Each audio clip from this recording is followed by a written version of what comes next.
we just thought that Richard Stanley doing Island of Dr. Moreau was one of the most exciting projects we'd heard of in a while. This is going to be a huge project, and this is going to propel Richard Stanley into the superstardom that he deserves as an auteur.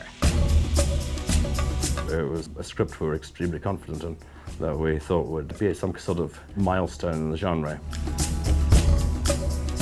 New Line tried in different ways to contain the material.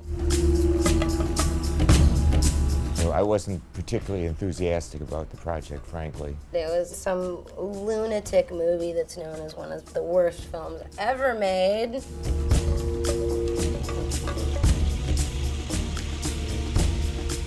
Marlon Brando and Val Kilmer were there to mess with the film as much as possible. I've dealt with some very, very difficult actors in my life, but I have never, ever dealt with somebody like Marlon Brando. He wanted an ice bucket on top of his head. He'd covered himself in white paint. I think that's how the whole mini-me thing developed, of Marlon adopting this little guy. It doesn't matter who directs it. It's not about the vision. It's about the stars.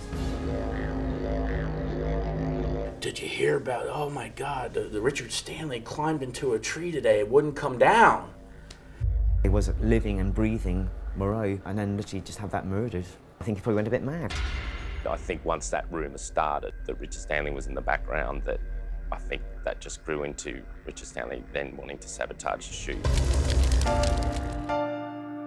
As it went on, it descended into more and more kind of madness. I knew that this was going to be totally insane and that we were going to be hugely lucky if we just finished a film with a beginning, a middle, and an end. Knowing that the odds were stacked against me, I resorted to witchcraft.